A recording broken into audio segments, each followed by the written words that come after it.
Salam sejahtera. Teka-teki mengenai masa depan pemain warisan negara, Gabriel Palmeiro kini menjadi bualan hangat peminat bola sepak tempatan.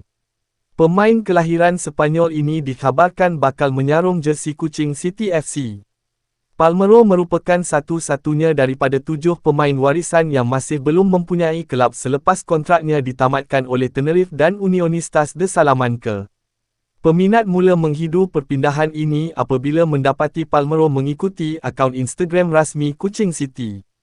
Ketua Jurulatih Kuching City, Aidil Sharin Sahar, sebelum ini mengesahkan sedang memburu pemain berstatus Malaysian Abroad untuk memperkuatkan pasukan.